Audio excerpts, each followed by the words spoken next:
Good afternoon, everyone. I suppose if we held this panel 2 years ago, especially in the month of June or July, we'd have a more excited crowd and it would be more populous here. But still, the Eastern Mediterranean is an important region whose importance will probably be increasing further as the Russia-Ukraine war or the Ukrainian resistance, Russian invasion continue for some time. We'll talk about the great power competition in the Eastern Mediterranean with our panel. I want to make just a little short introduction that the Eastern Mediterranean is not just a region where power competition ought to be the subject matter. It is also a region that we will need to consider not only in terms of alternative energy sources, but also in terms of climate change and presumably desired green transition in the economy. Because the lure of the riches of energy sources in the Eastern Mediterranean are in contradiction with the desire to save the planet through green transformation. In fact, last year, a couple of colleagues and I, under the program of CATS in Berlin, under SWP, did some research, spoke with people, and presented a report and a couple of essays on whether or not an ecological understanding of geopolitics was possible. So I'll read a couple of paragraphs from one of our articles, and then I'll yield the floor to the distinguished panel. As conflict rages in Ukraine and unprecedented financial and energy sanctions are placed on Russia, the challenge and urgency of the energy transition will assume even greater relevance. European states are scrambling to secure alternative supplies, increasingly looking south to expand imports from traditional hydrocarbon exporters, while exploring new agreements from emerging producers, particularly in the Eastern Mediterranean. In fact, that is one of the reasons, I suppose, that the Turkish-Israeli rapprochement is beginning to take place as well. The impact of this disruption on the green energy transition and the ambition to limit polluting fossil fuels remains to be seen. But it seems likely that it will delay elements of this transition, weakening climate-related commitments across Mediterranean basin states.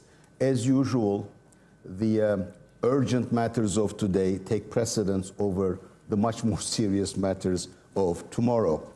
In the long run, as Keynes has said, we will all be dead. Drawing on findings from 11 months of fieldwork, our research suggested that unless the new Euro-Mediterranean energy cooperation democratizes the energy space and is made more inclusive of local populations, which actually have to bear the brunt of the costs of new energy explorations, rescuing such processes from the domain of rentier business interests, the drive for low-carbon transitions among southern and eastern Mediterranean states will be much, much narrower, and the environmentalists will not really be heard, however loudly they may try to speak. And so, combined with the reverberations from the conflict in Ukraine, which of course has also changed the geopolitics of the region now, this may in turn limit the promise of a green transition, creating new challenges in and among Mediterranean basin states. So I'll start with Professor Novo. If you could reposition Eastern Mediterranean as a potential energy center in the wake of the Russian invasion, and then perhaps reflect a little bit on the tense summer of 2020.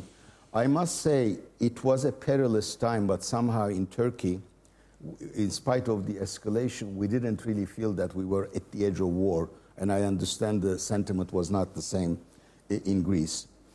Since then, Turkish-Greek and Turkish-Israeli relations have improved somewhat, and the Greek-French defense agreement was received in Turkey in a subdued way. So can Eastern Mediterranean emerge as a possible or partial substitute for Russian gas? along with American LPG, to break Europe's dependence on that gas? Do Russians have any cards to play in the region? Syria, their close relations with Cyprus, etc. The floor is yours, and you have 6 minutes. Thank you. I don't know if 6 minutes is adequate for all those very excellent questions. Of course not. But I'll start. We'll start with a thank you for the Delphi Economic Forum for their invitation. It's a pleasure to be here. It's actually almost 19 years to the day since I first came to Delphi. And before I start, I need to give the disclaimer from the National Defense University where I teach.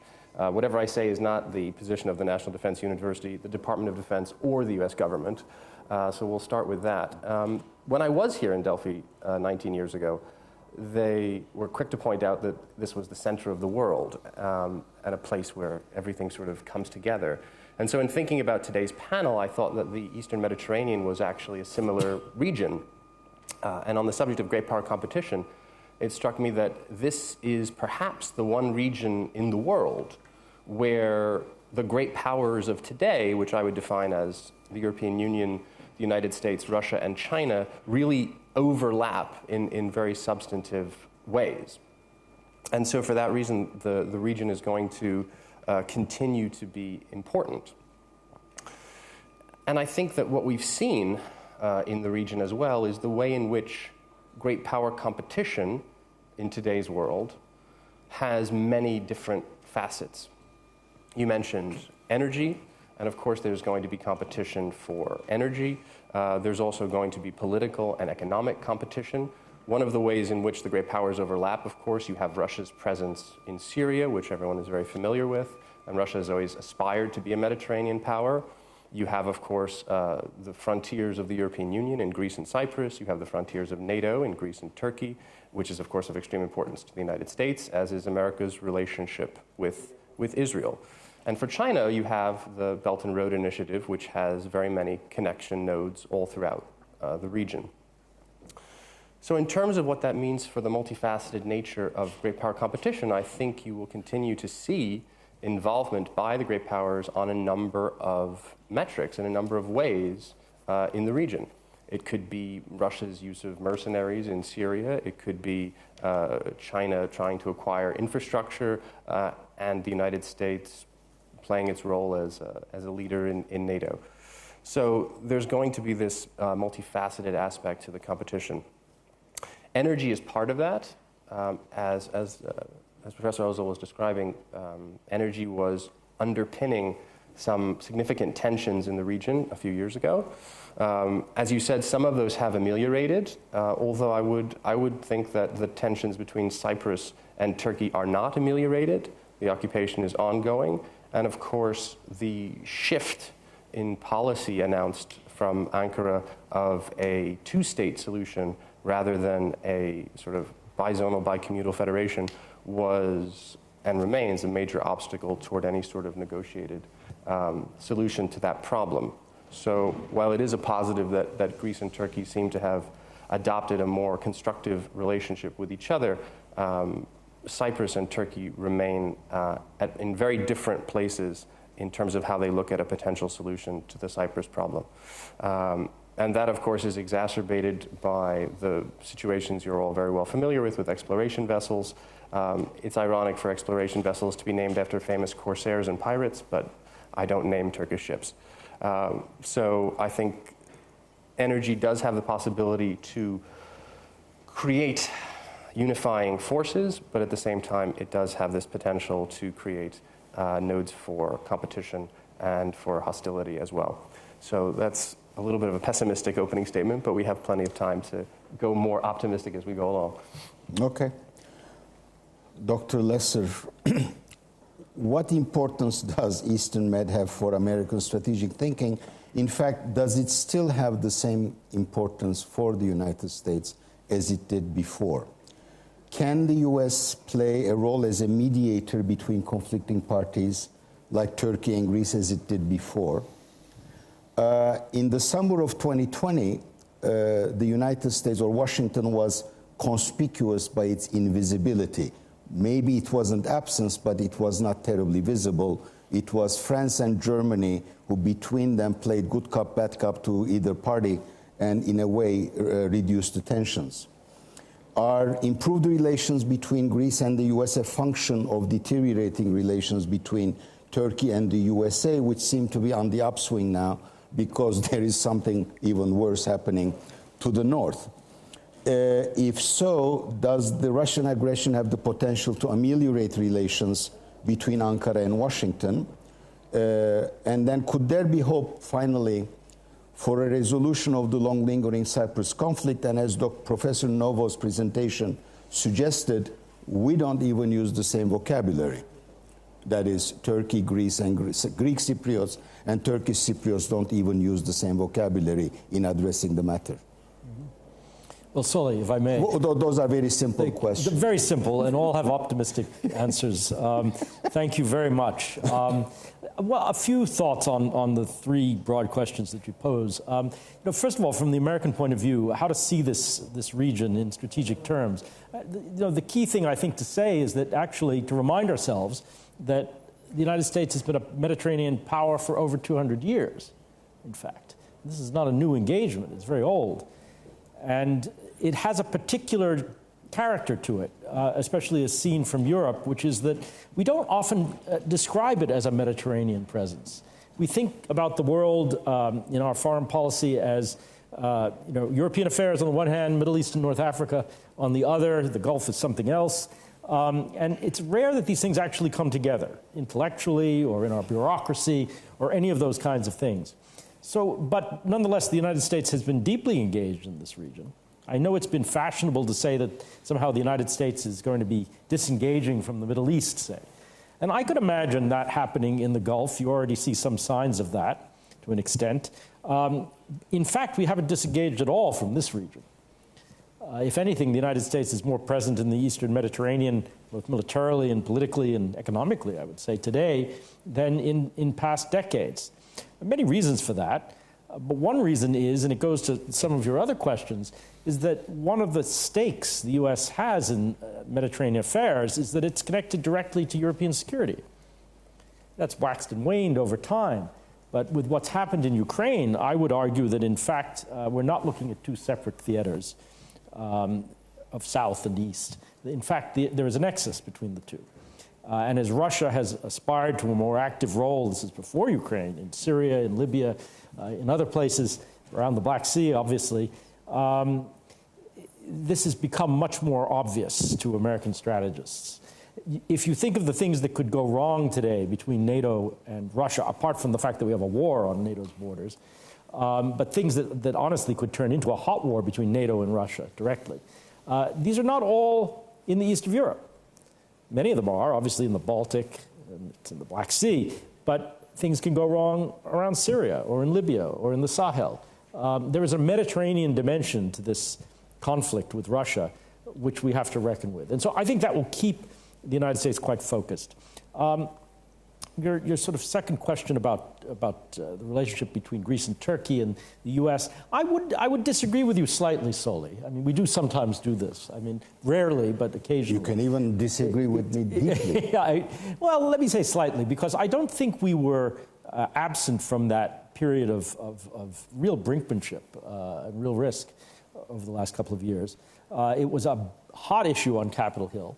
What has changed, and for the administration, multiple administrations, in fact, I think what has changed is that, and you hinted this in your last question, that the relationship between the United States and Turkey has fundamentally changed. It was never easy. There was no golden age for this, but the last years have been particularly stressful. And that's changed this role that the U.S. can play as a balancer between the two actors. What I can say, I think, is that the United States is a major stakeholder in the détente that can prevail between Greece and Turkey, and in fact did prevail for decades before it got hotter in recent years. And I think any American administration will have a stake in trying to reassert that. And just finally, on the relationship with Turkey per se, I think it will take some real effort to fix this relationship now. I think when looked at from Washington, and I think even from Ankara, the goal is not to fix the relationship bilaterally, it's to simply stabilize it. Yes, Ukraine, you could argue over time, will cause Turkey to come back to the NATO fold in a more direct way. That would help. there are a lot of issues on the agenda that are going to have to be fixed, and they're not going to be easy. We can get into it, but I mean, the whole question of sanctions, will Turkey implement the sanctions towards Russia? Likely not. That's not going to be a popular view on Capitol Hill. So, there are some things that will push in the direction of an easier relationship, but there's a lot of baggage to be cleared away. Okay, thank you. And Representative Tsipras, what is your view of the situation in Eastern Mediterranean after the war between Russia and Ukraine? Prime Minister Mitsotakis did visit President Erdogan recently. At least in the way that was reported in the Turkish media, it went well, and he went back home with COVID, but probably President Erdogan didn't give it to him. Can the two capitals move beyond their current positions and turn the region into an area of cooperation rather than conflictual competition? The pressure on exploiting East Med gas resources are immense, but the damage to the environment will also be substantive. And I think, at least our research for this project showed, especially in the islands, people are very concerned, even with the deployment of alternative energy sources, particularly wind.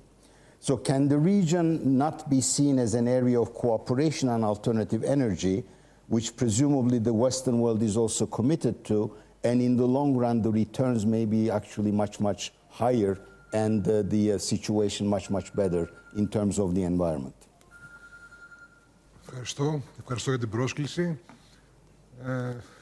Σε 6 λεπτά είναι αδύνατο να μιλήσει κανείς και για τα τρία ζητήματα. Παρ' όλα αυτό θα πω μερικές γενικές σκέψεις. Έτσι κι αλλιώς όλη η περιοχή μας επηρεάζεται από τις εξελίξεις στην Ουκρανία. Στην πραγματικότητα, οι εξελίξεις στην Ουκρανία επηρεάζουν ένα μεγάλο μέρος του πλανήτη, κυρίως προς την Ασία, αλλά και προς τη δική μας περιοχή της Ανατολικής Μεσογείου και της Μέσης Ανατολής. Και υπάρχει ήδη αρκετά μεγάλη κινητικότητα διπλωματική. Συν το γεγονός ότι σχεδόν όλες οι χώρες της περιοχής είναι σε μια κατάσταση αναπροσανατολισμού με βάση τα νέα δεδομένα τα οποία συμβαίνουν. Πρόσφατα υπήρξε και μια συνάντηση στην έρημο της Νεγκέβ που ήταν μια ιδιαίτερα σημαντική συνάντηση. Δεν συνηθίζουμε τέτοιες. Παρ' όλα αυτά νομίζω χρειάζεται κανείς σημαντικές ικανότητες για να προβλέψει πού θα πάνε τα πράγματα. Διότι βρισκόμαστε ήδη σε μια κατάσταση η οποία είναι εν θερμό. Μιλάω για την σύγκρουση στην Ουκρανία. Δεν γνωρίζουμε η σύγκρουση αυτή τι έκβαση θα έχει και πότε, πρώτον.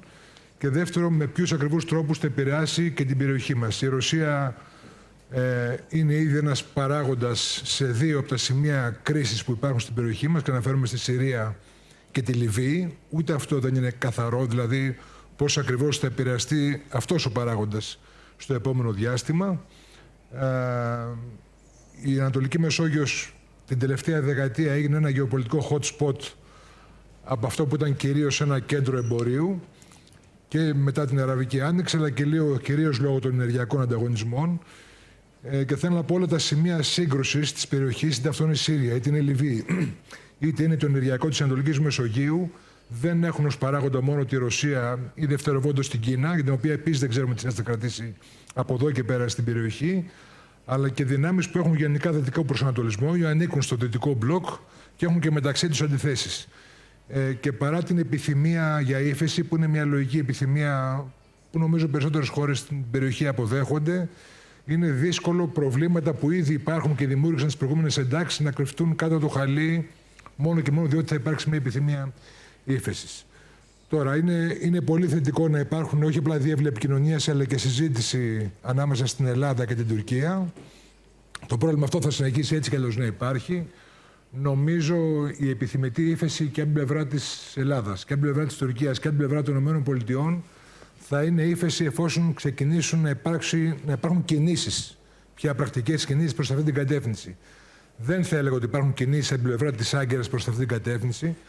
Να επισημάνω ότι στη διάρκεια τώρα του πολέμου, της εισβολής δηλαδή της Ρωσίας στην Ουκρανία, συνεχίζουν να υπάρχουν συστηματικές παραβιάσεις του ελληνικού εναέριου χώρου, ακόμη και υπερπτήσεις πάνω από νησιά, από ελληνικά νησιά, και συνεχίζεται νομίζω να προβάλλεται και όλη η ατζέντα που έχει όλο το προηγούμενο διάστημα η Τουρκία. Άλλωστε αυτή η ατζέντα εκφράστηκε και καθαρά από τον εκπρόσωπο του κόμματος του Ερντογάν, του ΑΚΠ, λίγο πριν τη συνάντηση στην οποία αναφερθήκατε, Μητσοτάκη Ερντογάν. Λέω λοιπόν για να υπάρξει ύφεση πρέπει να υπάρξουν συγκεκριμένες κινήσεις προς αυτή την κατεύθυνση. Δεν αρκεί απλά να περιοριστούν οι πολύ επιθετικές συμπεριφορές σαν και αυτή που γνωρίσαμε το καλοκαίρι του 2020 με τις έρευνες του ερευνητικού σκάφους Roots Race. Συμπεριφορές που περιορίστηκαν στο μεταξύ, αλλά πολύ πριν γίνει η εισβολή και ο πόλεμος στην Ουκρανία. Υπάρχει με ιδιαίτερη ευθύνη των ΗΠΑ για αυτό, δηλαδή για να πάμε προς μια τέτοια πορεία. Θα δυσκολέψει τα πράγματα και εδώ πέρα είναι μια μικρή μου διαφορά από τον κύριο Λέσσερ. Φαίνεται να συνεχίζεται ένας ορισμένος αναχωρητισμός των ΗΠΑ και της πολιτικής τους προς τον Ινδοειρηνικό και νομίζω οι εξελίξεις στην Ουκρανία λιγότερο θα σταματήσουν αυτόν τον αναχωρητισμό και είναι πιο πιθανό να δούμε να ασχολείται και περισσότερο προς την πλευρά της Ασίας. Άρα αυτό οθεί προς περισσότερο αναχωρισμό από την περιοχή και κατά συνέπεια μπορεί να οθεί είτε προς την υιοθέτηση δυνάμεων που έχουν αναθεωρητικές πολιτικές, όπως η Τουρκία, είτε η επιδίωξη να υπάρξουν νέες αρχιτεκτονικές ασφάλειας ή της ενέργειας στην περιοχή, που μπορεί βραχυπρόθεσμα να είναι δεμένες με μια επιδίωξη και επιθυμία ασφάλειας, που είναι απολύτως λογικό, αλλά μεσοπρόθεσμα μπορεί να δημιουργήσουν περισσότερα προβλήματα. Τώρα, στο θέμα της ενέργειας και της πράσινης ενέργειας, νομίζω τα πράγματα έχουν αλλάξει τελείως. Δηλαδή, υπήρχε ένα επιχείρημα πριν την εισβολή της Ουκρανίας για το ζήτημα του ότι πάνε πίσω οι υδρογονάνθρακες στην περιοχή μας, αφού μιλάμε για πράσινη μετάβαση. Και είναι αλήθεια ότι η Ευρώπη είναι ο πιο προχωρημένος γεωγραφικά χώρος σε ολόκληρο τον κόσμο από την άποψη αντιμετώπισης κλιματικής αλλαγής. Παρ' όλα αυτά, είχαν γίνει δύο μεγάλα στρατηγικά λάθη στην πορεία αυτή. Το ένα ήταν η εξάρτηση από τη Ρωσία, που ανακαλύφθηκε πολύ αργά και με πολύ μεγαλύτερο κόστος πλέον από ό,τι αν είχε αντιμετωπιστεί ένα προηγούμενο διάστημα, αλλά και ένα μεγάλο σφάλμα στην ίδια την ενεργειακή αρχιτεκτονική της Ευρώπης, στο πόσο βάρος και με ποιο τρόπο έπεθε στο φυσικό αέριο. Παρ' όλα αυτά, παρότι το φυσικό αέριο αναγκαστικά θα υποχωρήσει και θα αναζητήσει και άλλες αγορές προμήθειας, δεν λύνει αυτό το ενεργειακό πρόβλημα σήμερα της Ευρώπης. Θα πάρει αρκετά χρόνια για να λυθεί και αυτό με ένα παράδοξο τρόπο, αυτό που ήταν λίγο δεύτερο ερχόταν υδρογονάνθρακες στην Ανατολική Μεσόγειο, γίνονται πολύ πιο επίκαιροι σήμερα. Νομίζω ότι είναι λίγο αδικημένη η ιστορία με το EastMed από πολλές απόψεις, δηλαδή αναγκαστικά θα κινηθούμε με υδρογονάνθρακες, άλλωστε και το σχιστολιθικό υδρογονάνθρακας είναι για ένα μεγάλο διάστημα. Κατά πρώτον. Δεύτερον, θα πάρει αρκετά χρόνια στην Ευρώπη για να απεξαρτηθεί ενεργειακά από τη Ρωσία. Είναι πολύ λιγότερος ο χρόνος ο οποίος θα χρειαστεί για την κατασκευή και λειτουργία του EastMed, που μπορεί να μεταφέρει πολύ μεγαλύτερες ποσότητες σε χαμηλότερες τιμές και μπορεί αργότερα να μεταφέρει και υδρογόνο, που είναι εξαιρετικά σημαντικό για αυτό το οποίο είπατε. Ευχαριστώ. Okay. The pipeline, I would disagree with you, but I'm the moderator. I also disagree with the logic presented by the first and the third speakers about where the Cyprus issue actually originated from, who's more responsible, but I'm the moderator. Next year I will ask to be a part of the panel. But Ian Lesser, would you respond to Mr. Tsipras's view about American approach? I mean, are we really seeing what everybody anticipates, that the US will be withdrawing, but we're always reminded of Trotsky's words that you may not be interested in war, but war is interested in you, and paraphrasing it, you talk about Middle East or the Eastern Mediterranean. Well, no, Soli, thank you. In fact, I don't disagree with you. I mean, in the terms that you were talking about it globally, there's no question that the rise of the Indo-Pacific, the rise of China as a strategic competitor, there's no getting away from this. And if we take the long view, that is clearly where American strategy is going, I think, regardless of the administration in Washington. The question, though, and I think this comes back to the European security equation, is whether this is going to be a fast transition or a slow transition. I think Europe would like it to be a slow transition, that we don't leave the kind of gaps that you were talking about.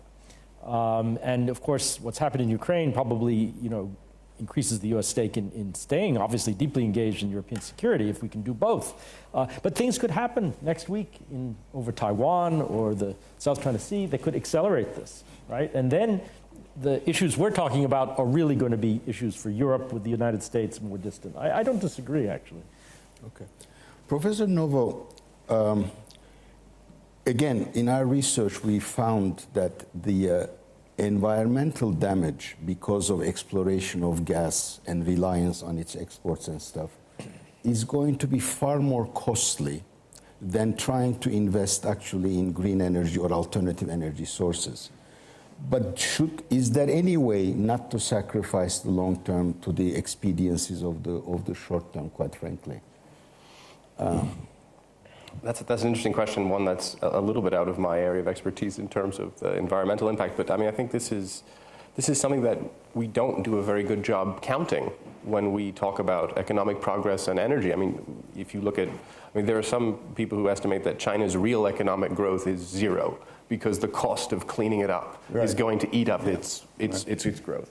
So I think, I mean, the statement that Victoria Nuland made yesterday about the Mediterranean Eastern Med pipeline included this idea of the environmental cost, and we've seen Europe move away from, or at least in statements, move away from wanting to explore hydrocarbons in favor of cleaner alternatives. And so that makes an Eastern Mediterranean pipeline much more expensive than it already is, and it already faces enormous challenges because of expense and logistics and distance and all the rest of it. Another question, and this is also for you, Mr. Tsipras. Energy prices are going up, fertilizer prices are going up, wheat prices are going up. When you look at the last 70 years of Egyptian history, most upheavals in Egypt have taken place because wheat prices or bread prices have gone up. So is it not a major security concern beyond whatever existing problems are between Turkey and other countries, between Greece and the Cyprus issue? Isn't that really something that we ought to be concerned about as a function of the war in Ukraine? Absolutely. And what can be done? Well, there's a lot of research on the impact, for example, of the increase in food prices in 2010, 2011 on the Arab Spring, right? Yes. And so it's certainly a major concern now, and it will likely affect the countries that are, the biggest importers, the ones with the least efficient economies, and the ones with the highest degree of inequality, where the people at the bottom are struggling to get fed anyway. So it's an enormous security concern. The two things that you can try to do are to end the war in Ukraine as quickly as possible, but that runs into its own troubles. I mean, you can end it. I mean, I was asked recently in an interview, well, could Ukraine have done anything to prevent the war? Of course they could have. They could just have given Putin everything he wanted. But I mean, we can live in a world where you can have peace if everyone just capitulates to what everyone else wants. That's not necessarily the best solution. So one would be to end the war. The second would be for countries that do have food resources, and obviously the United States is one of them, to try to ameliorate the situation by providing food to countries that are suffering. And that's another kind of aid. I mean, we talk a lot about economic sanctions toward Ukraine as the response of the West, but I think the much more effective response has been thousands of anti-tank missiles, thousands of anti-air missiles, training for the Ukrainian military. That's what's had the real impact in blunting Russia's advance. The economic sanctions will come later, if you will, in terms of their impact. So, Mr. Tsipras, is it a concern in Greece? Do you talk in the parliament, or does the government talk about a possible explosion in Egypt, where you might also end up with a refugee crisis from Egypt this time? Δεν αποτελεί θέμα συζήτησης, παρότι αυτό το οποίο λέτε είναι ακριβές και για το παρελθόν και για τώρα. Προς το παρόν συζητάμε για την πιθανότητα να υπάρξει επισιτιστικό πρόβλημα στην ίδια την Ελλάδα. Παρότι αν υπάρξει στην Ελλάδα σημαίνει ότι θα υπάρξει σε χώρες που θα έχει πολύ σοβαρότερες συνέπειες από αυτές που θα έχει στην Ελλάδα.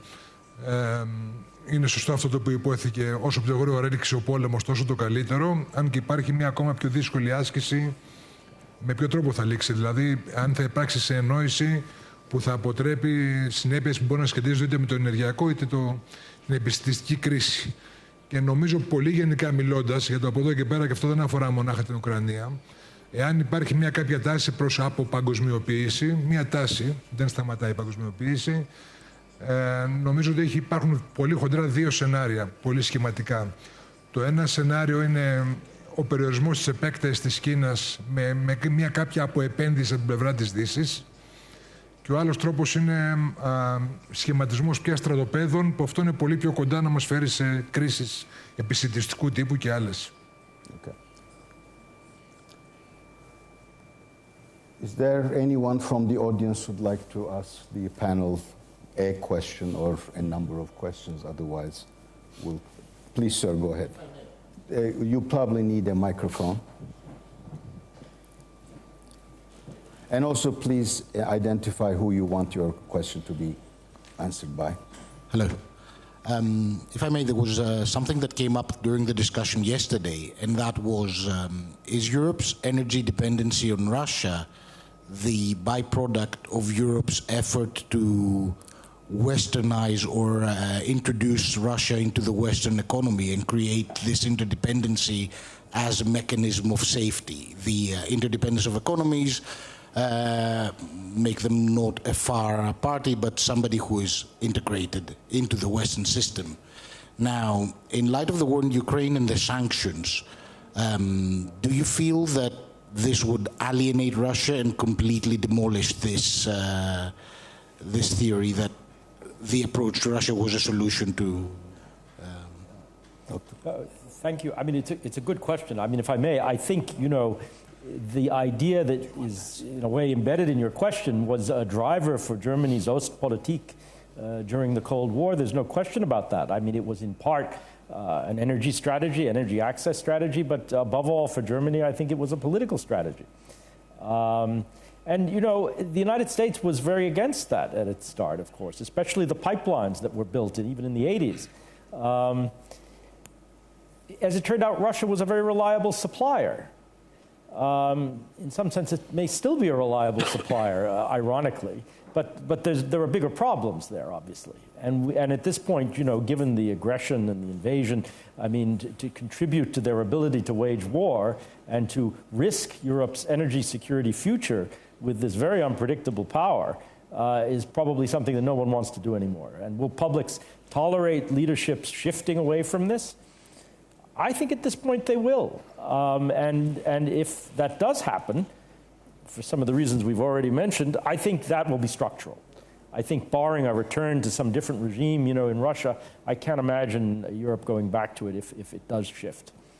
Does that create further problems for European security then, that you can no longer have actually a normal dialogue with Russia? As an extension of that question? Well, there are those, especially in Germany, who argue this. And of course, there are commercial stakes in these relationships at this point. It's not that there's a lot of money, if I could put it that way, at stake in this. It's not just in the energy area, it's in other sectors too. You know, in any case, at a certain point, it seems to me, given what has happened, we have to be willing to pay a price, not just to make a point, but actually to reduce, to hedge against things going wrong in the future. But it's not risk-free. It's not risk-free. Okay. Professor Novo? So I would have 2 points on that. One specific to Russia and Europe, and then one that looks a little bit at maybe America's relationship with China as well. And the problem is that the premise of integration, as you were describing it, would be we can make Russia more like us. And the problem is that it doesn't always work as simply as that. And we can make Russia more dependent on us. It doesn't work as simply as that either. And I think what the world is reaping now, and has been for several years, I mean, many people, you know, the invasion of a couple of weeks ago was so dramatic that people forget that this war has been going on for the people in Donbass since 2014. And in our attempt to make Russia more like the West, we've actually opened doors for Russia to make us more like them, in the sense that you have sort of, how shall I say, uncompetitive elections, the rise of illiberal democracies, the idea of changing the constitution at the whim of the prime minister or president, or is it prime minister or is it president, depending on the month. And we've seen that with appeal in places like Turkey, in places like Hungary. We've even seen that a little bit in the United States in terms of illiberal democracy. So this tendency of integration, there needs to be an acknowledgement up front that it's not a one-way street. And it's not going to be running all the time in the direction that we want it to run. The quick point about China, the United States has done this a little bit with China as well. It's not with energy, it's with investment, it's with money, it's with technology. And there's a reasonable question that one can ask about American grand strategy. How can you put in your national security strategy that the pacing threat, the number one threat, the biggest threat is China, and then leave your economy wide open to China to come and invest and make billions of dollars, to advance the technology of its companies, to improve the status of its investors? That's fine, but there's a discontinuity between that policy and then sitting down in the Pentagon and writing a national defense strategy which says China is our number one enemy. And I think in terms of the Pacific pivot, what we forget is that the Cold War, and I'm not going to get into a Cold War II debate, but the Cold War was the United States and Western Europe against Russia and China, in which Russia was very much the senior partner of that relationship.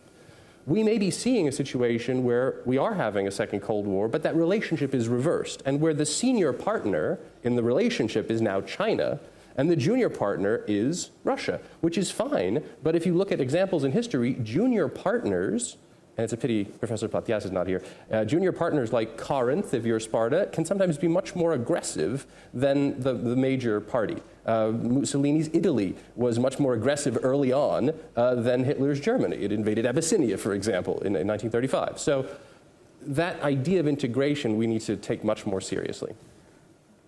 Gentleman there. Nikolai Ragakis, President of the American Hellenic Institute of Washington, D.C. And this is for Ian Lesser. Ian, good to see you.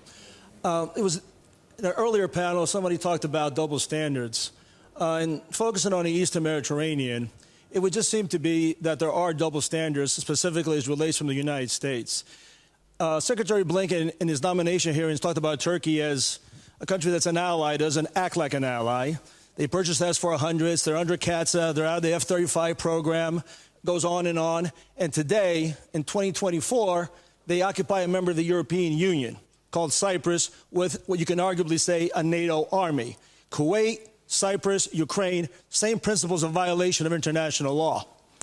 So my question is, do you feel there's an appeasement from the U.S. government regarding Turkey? And is this helpful overall to the relationship with Turkey and how others view this? If we can't say it to our friends and allies and impose it on it, how else can we say to other countries that we don't, they're not, maligned, they're not part of the inner circle, if you will? Thank you. I mean, it's a good question. It's a very difficult one. I think, in fact, had you asked that question, I don't know what, 15 years ago, it would be harder to answer than it is today, because I think what has happened is that there has been a recognition, above all on Capitol Hill, and it's bipartisan. Now, you're much closer to this than I am, but it's bipartisan that there's essentially been a collapse of the strategic relationship between the United States and Turkey. I think, yes, you could say, especially over Cyprus, that there's a certain fatigue maybe with the issue, in a sense that even though we understand what we would like, I think, as Americans to see as a settlement in Cyprus, and that's getting further off the agenda, as you rightly say, because Turkey has taken a very different tack. I don't think there's any shortage of criticism of Turkey these days, and there are real reasons for that, which we know. So I think this really has changed. Is there at the end a double standard? Well, I think we always preserve the thought that somehow, as a major NATO ally, that you can bring Turkey back into the fold in a way that it doesn't do things like buy S-400s and adopt these positions on Cyprus, or be aggressive in the Eastern Mediterranean, or all of these things. So there is, at the end of the day, a bit of a transactional thing with Turkey. Sure, it's a big country, it's a big NATO actor in the region. You don't want to alienate them entirely. If you want to call that a double standard, maybe it is. International politics is full of double and triple and quadruple standards, which is true. But it's a fair enough question. But again, I think 15 years ago there would have been this delicate balancing game that Washington would try to play. I think that balance has really been lost, and for real reasons, largely because of things that Turkey has done. Soli, I don't know if you agree with me, and I'm not making you answer that. But. We're just running out of time. We're closing this, and I hope I'm not violating my own self-standards of what a moderator can or cannot or should not do. But faulty history is a bad premise to actually raise questions, number one. And number two, I think it is incumbent on all of Turkey's allies to think what they've done on the night of 15 July 2016. Whatever the story behind that coup attempt may have been, Turkey's allies were conspicuous by their absence at that moment when, whether we like them or not, an elected government was actually being threatened by a military coup, and nobody really appeared except for Vladimir Putin. You cannot really separate that issue from the purchase of S-400s, which personally I think was a mistake. This was actually a pretty good discussion, although we talk more about Russia than maybe Eastern Mediterranean. Thank you all for coming, and thanks to the panel for their contributions. Thank you.